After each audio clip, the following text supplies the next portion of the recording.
Sunday, offering seamless regional connectivity and exceptional service. Malawi Airlines, from the warm heart of Africa.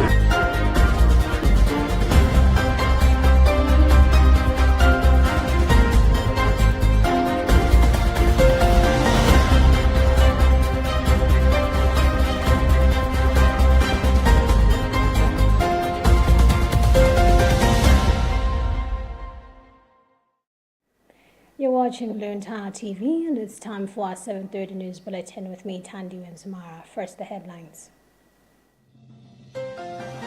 Pope Leo XIV to focus on Christian unity and relations with Islam in Turkey and Lebanon.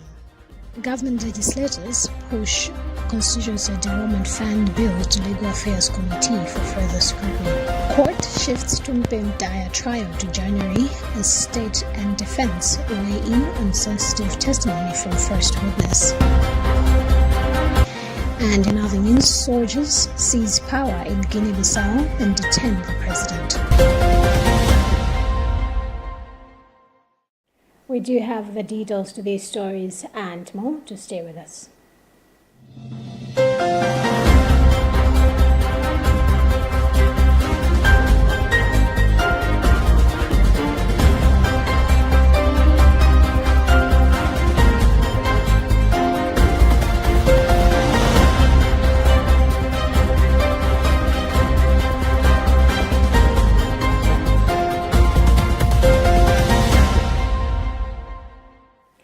Pope Leo XIV arrived in Turkey on Thursday on his first international apostolic journey.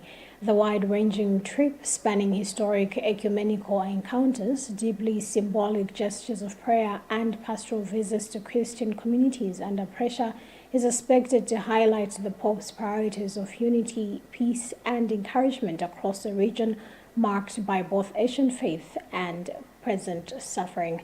We have more details in this Catholic News Register report read by Patrick Pupa.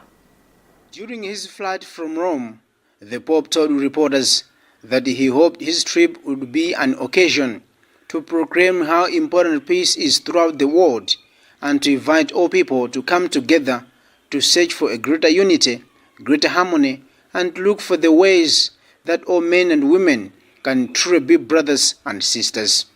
The Papal plane arrived in Turkey's capital Ankara around 12:30 p.m. local time. Upon arrival, was scheduled to visit the mausoleum built in honor of Mustafa Kemal Atatürk, founder of first president of the Turkish Republic.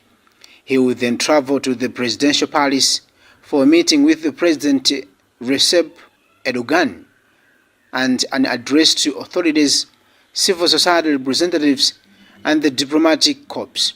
The Pope will not remain overnight in Ankara, but will continue by air to Istanbul the same day. The visit to Turkey centers on the 1700th anniversary of the First Council of Nicaea. The Pope will participate in an ecumenical prayer service, the site of the historical council that articulated Christians' teaching on the nature of Christ and affirmed the Nicene Creed. The council also issued disciplinary norms and established a common date for Easter. During his stay, the Pope will take part in several ceremonies and is also expected to sign a joint declaration and ecumenical patriarchy over Constantinople. He will also visit the Istanbul Sultan Ahmed Mosque. A notable omission from the Pope's itinerary is Hagia Sophia, the Byzantine Church 10 mosque that the Turkish government designated a museum open to all faith in the 20th century. Pope Leo's visit carries particular significance for Turkey's small Christian community, which looks to the Pope for support and encouragement. The motto for the visit is One Lord, One Faith, One Baptism. After Turkey, the Pope will travel to Lebanon.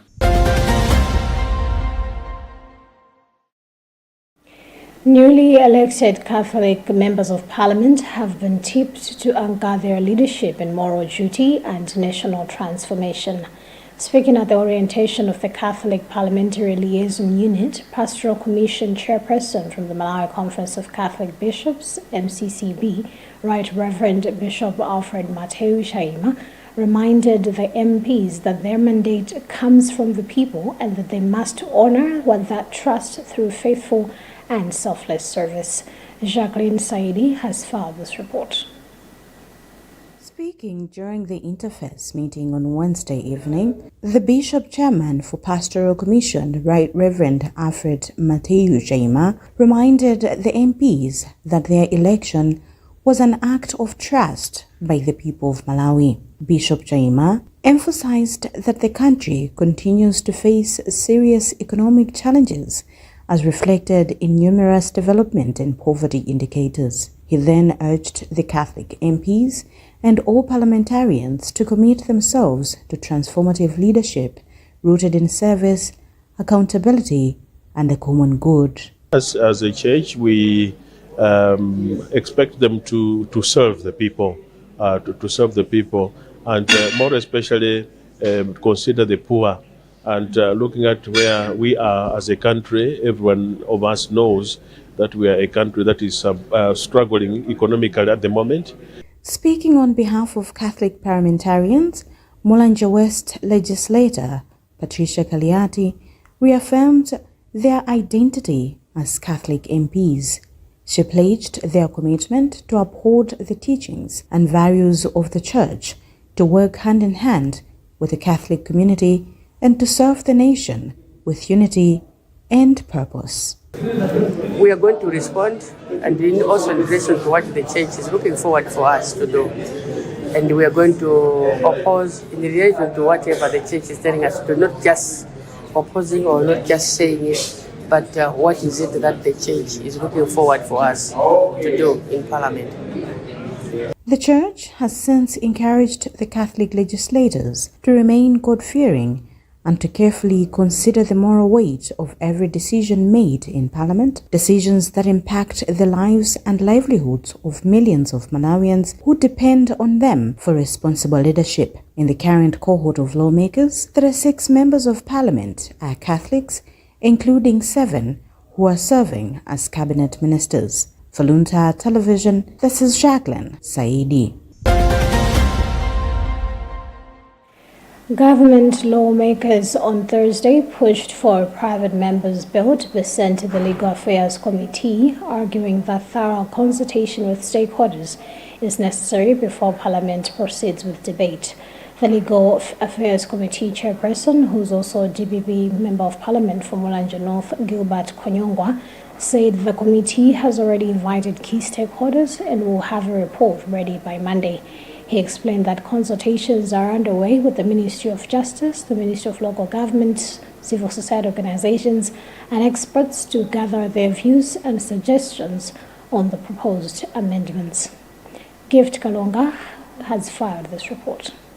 Member of Parliament from Zimba South, Emmanuel Chamblanyina, moved a motion that the Parliament should debate on the bill of seeking to amend the management of the Constituency Development Fund, CDF. The chairperson of the Legal Affairs Committee, who is also the DPP Member of Parliament for Mulanje North, Gilbert Konyongwa, said the committee has already dispatched invitations to key stakeholders and is expected to have a report ready by Monday. He explained that the stakeholders include the Ministry of Justice, officials from the Ministry of Local Government, civil society organizations, and others who have an interest in the proposed amendments. According to him, the committee has initiated a comprehensive consultation process to correct propositions, suggestions, and positions from all relevant groups. He added that the consultations will also involve experts whose input will be crucial in the shaping the final report. The chairperson emphasized that the report is an essential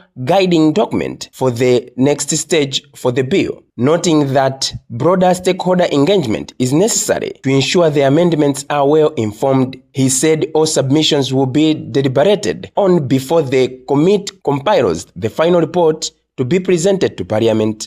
Opposition MP for the Zakasina, Joshua Malango, said he moved a motion for the House to debate a private member's bill that had support from both government and opposition. However, government MPs requested more time, leading to the bill being referred to the Legal Affairs Committee as is standard.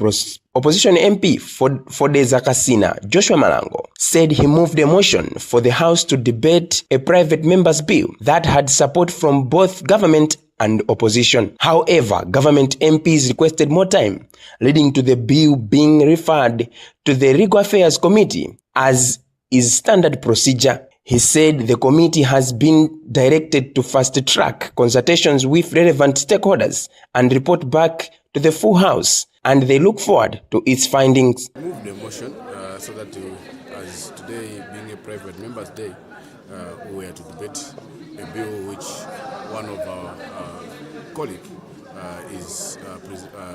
was presenting on behalf of all of us. As you have heard, both sides of the houses, government and opposition, we are all in agreement for a bill.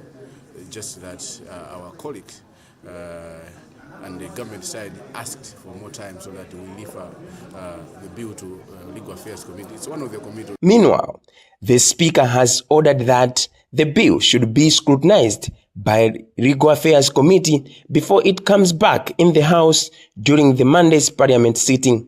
For Luntha News, this is Gift Kalonga. The trial of actor Tumpe Mdaya, popularly known as Pwedo, has entered a critical phase with both state and defense teams underscoring the sensitivity of the evidence presented on the first day of full proceedings.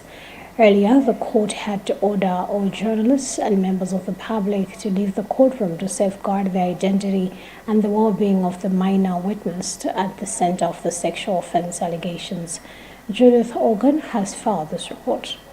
Senior State Advocate Azan Ayami from the Ministry of Justice and the Office of the Director of Public Prosecution said the courtroom was cleared because of the delicate nature of the information shared by the child witness. Ayami said the state was satisfied with progress made, noting that the minor, who is also the alleged victim, was the only witness heard today, and her testimony took nearly 6 hours. He added that the court has now adjourned the matter to 20th and 21st January 2026 to accommodate the remaining witnesses. What I would say is, if, as you noticed in the morning hours, that the audience and the media was told to leave the court. I think the same was done due to the sensitive information that was being said in the court. So I don't think it's the right time to say that information. I think there will come a right time when that information will be revealed, obviously by the court when the ruling is out or the judgment. Defense lawyer Kwima Chizi, representing Mataya, confirmed that the trial has properly commenced and that they completed cross-examining the first state witness. He stressed that because the case involves a minor and centers on sexual offense allegations, the law requires strict protection of the child's identity. Chizi said shielding the minor from public exposure, including preventing photographs, is a necessary safeguard for the child. But I believe that courts should act on issues based on the facts that are presented before them and the law as it stands. Courts do not create the law, they can only interpret the law, and lower courts are bound by decisions of the higher courts. So we, as the defense, we presented issues in terms of what the law is, and the least I would have expected was the court to comment on the issues that were raised by the defense. The case will resume in January, with both sides expected to present further testimonies, as child protection remains a key guiding principle. For Luntha News in Lilongwe, this is Judith Organ. Acting Director of Irrigation in the Ministry of Agriculture, Engineer Anderson Mbozi, has said farmers in Malawi have the potential to drive national development through irrigation farming. He said the country currently has about 154,000 hectares under irrigation, a level he believes can help Malawi fight hunger and boost economic growth. Mbozi made the remarks in Lilongwe on Thursday, where there was a meeting between the Ministry of Agriculture, farmers, and agribusiness players from across the country. Phyllis Chizumbe was there and she reports.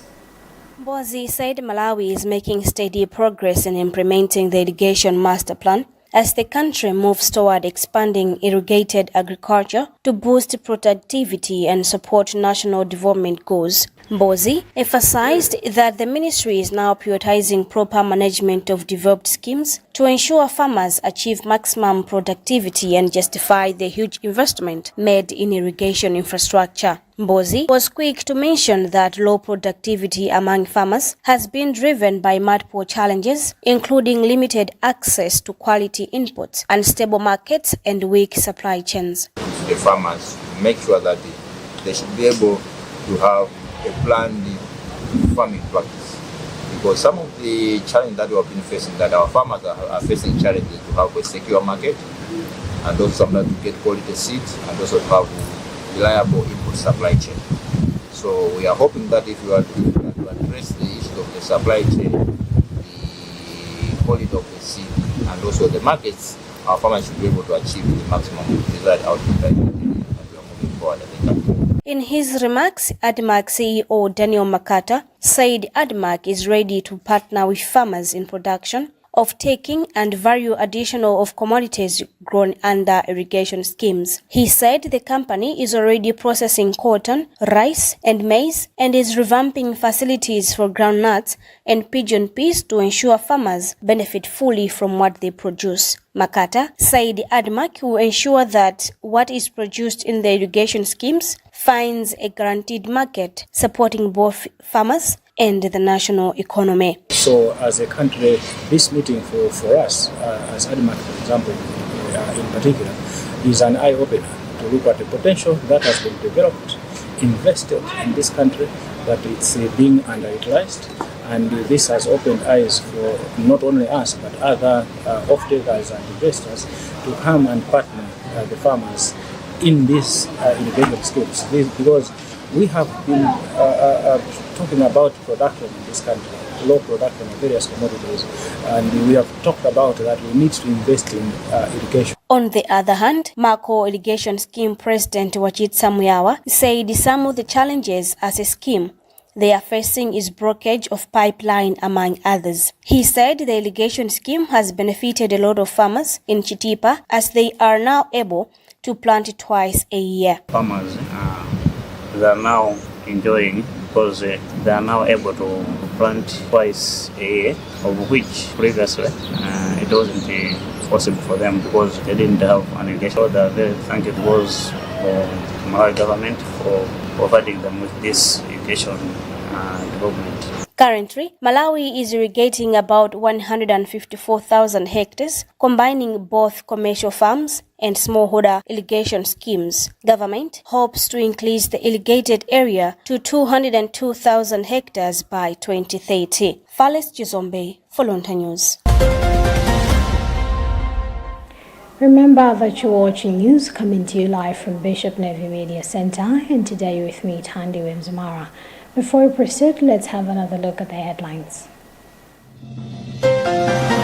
Pope Leo XIV to focus on Christian unity and relations with Islam in Turkey and Lebanon. Government legislators push Constituency Development Fund bill to Legal Affairs Committee for further scrutiny. Court shifts Tumpe Daya trial to January as state and defense weigh in on sensitive testimony from first witness. And in other news, soldiers seize power in Guinea-Bissau and detain the president. Proceeding with the news, the Anti-Corruption Bureau ACB has committed to work with the youth in a bid to combat corruption. Director of Public Education at the Anti-Corruption Bureau, Agnes Mweta, made the remarks at Palula Community Ground in Malacca on Wednesday during a community engagement on the evils of corruption. Mweta said youth are in Malawi, are the future of Malawi, hence the need to empower them if we are to achieve the 2063 agenda. Andrew Nandolo has filed this report. Mweta said the fight against corruption is for everyone, especially the youth, who are majority. She said the introduction of Anti-Corruption Bureau youth champions will help the message of the evils of corruption to remote areas. In the morning, you indeed saw us training the youth on issues of anti-corruption, on their role and how they can deal with issues of corruption in their community. It is important that the youth are capacitated, mobilized and empowered with this knowledge because most of them they are out of school youth. Reacting to the development of introduction of Anti-Corruption Bureau Youth Champions Clinics, Palula Youth Chairperson Alfred Katopola said the youth are ready to fight corruption. Through community meetings, our club will work hand in hand with community leaders. As they invite people to gather together, we are going to go there and convey our message to the community. By doing that, the community will gain more from us as a more youth club. Assistant District Youth Officer for Balaka District Council, Emmanuel Devete, commended the ACB for empowering the youth in the fight against corruption. As a District Youth Officer, I would like to commend the Anti-Corruption Bureau for taking the anti-corruption clinic towards the Umodzi Youth Club. We cannot talk of fighting corruption without involving the youth. Looking at the figures of the youth, Malawian population is made up of 50+% of youths. So training the youth on the corruption and fraud practices is very vital. As one way of increasing visibility, the Anti-Corruption Bureau has lined up a number of activities, including football bonanza in Balaka district. Reporting from Baraka, this is Andrew Nandolo. Government has pledged its continued commitment towards ensuring that media practitioners operate in a free and fair environment where they are neither oppressed nor intimidated.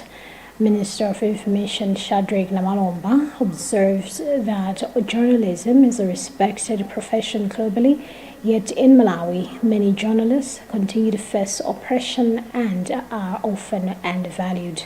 Namalomba said government intends to reverse this trend and ensure that journalists are treated with the same respect according to other professionals. Emmanuel Juocha has more details in this report.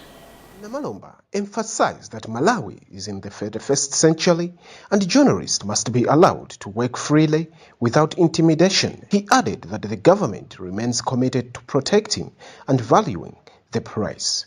The minister acknowledged that the welfare of the media practitioners in the country remains poor, with many journalists working under unfavorable conditions, earning low salaries, and struggling to access information.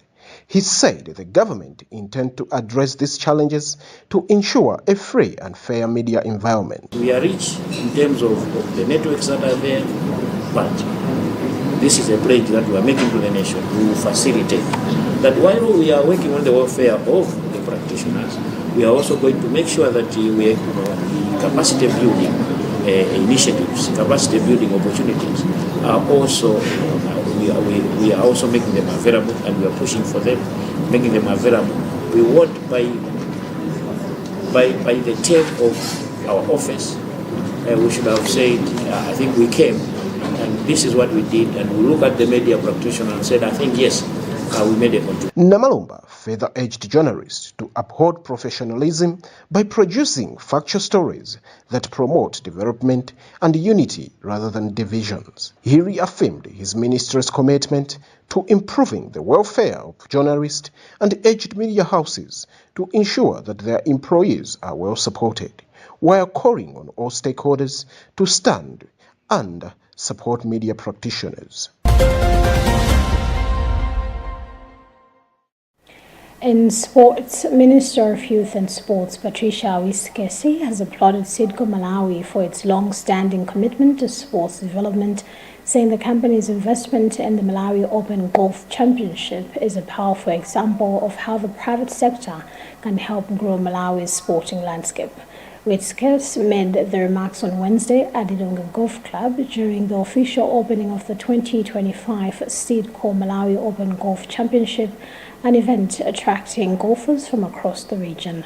We have more details on this report, followed by Charity Shilanga. Wiskesi described the championship setting as a splendid environment for what she said promised to be a fantastic golf festival. She hailed Sidco for its 25-year contribution to Malawi's agricultural sector and now sports, noting that the company continues to help things grow both in farmers' fields and on the golf course. The minister further extended a warm welcome to golfers from Tanzania, Kenya, Zambia, Zimbabwe and South Africa, saying their participation underscores the tournament's status as a regional sporting platform. She also commended corporate sponsors for joining hands with Sidco, emphasizing that meaningful sports development requires strategic partnerships between government and the private sector. Wiskesi said the tournament provides an opportunity to showcase sporting talent and reinforce values of excellence, urging golfers to drive long, put true and keep their excuses few as they take on the 4-day challenge. So it's a lot of money. Our prayer, first of all, is that we get to keep the $20,000 prize in Malawi. We are hoping it will stay here. But for the players, for the golf players, it's really very encouraging. It encourages the spirit to keep on in order to ensure that they get a win to have access to the prize. Sidco Malawi Managing Director Boyd Luwe said this year's Malawi Open has attracted unprecedented interest, with a record of 450 golfers registered, including more than 80 women, a new milestone in the growth of the sport. He highlighted that the championship, sanctioned by Golf Union of Malawi, brings together golfers from across the country and the region for 72 holes of friendly yet competitive play. We at Sidco Malawi are very happy to be associated with professional golf in Malawi. As you know, there are different categories for amateur golf, and amateur golf is played all over the country. Professional golfers in Malawi are very few. So we thought it wise that as we're hosting the Sidco Malawi Open, we should also include the professional golfers category. And to encourage golfers from across the region, we decided to put $20,000. You will know that Sidco operates in 19 African countries. All the countries where these foreign-based players are coming from, Sidco has got a presence. The 2025 Sidco Malawi Open Golf Championship runs for 4 days till November 13th, 2025, featuring top-class golf, aerobics sessions, entertainment and hospitality.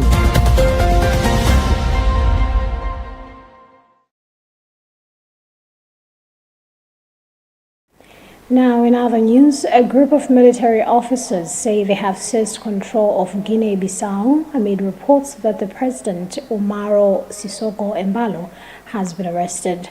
Shortly after gunshots were heard in the capital Bissau, government sources told the BBC that Embalo had been detained. The officers then appeared on state TV saying they had suspended the electoral process as the West African nation awaited the outcome of Sunday's presidential election. We have more details in this BBC News report read by Patrick Pupa.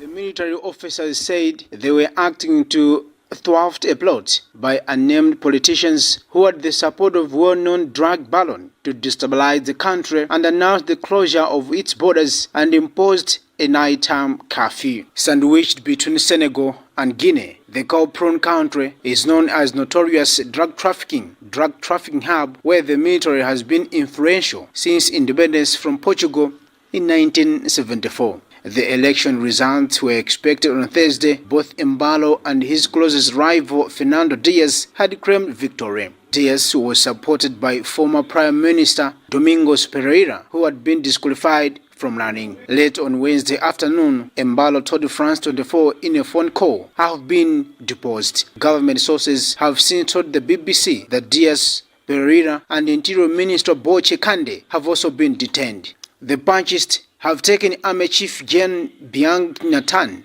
and his deputy Gen Mamadou Toure into custody too, the sources say. In a joint statement, leaders of election observation mission from the African Union and the West African Bloc ECOWAS expressed deep concern with the announcement of a coup d'etat by the armed forces. They said the country had been prepared for the announcement of the election results after what it described as an orderly and peaceful process. Witnesses in Bisai had gunfire earlier on, around 13 hours, but it was not immediately clear who was involved in the shooting or if there were any casualties. Checkpoints have been erected across Bissau and the streets were deserted ahead of the curfew that was due to start at 19 hours. And that's about what we had time for in this edition of Fine News Bulletin. But before we go, here's a reminder of the headlines. Pope Leo XIV to focus on Christian unity in relations with Islam in Turkey and Lebanon. Government legislators push Constituency Development Fund Bill to Legal Affairs Committee for further scrutiny. Court shifts Tumpeng Daya trial to January as state and defense weigh in on sensitive testimony from first witness. And in other news, soldiers seize power in Guinea-Bissau and detain the president.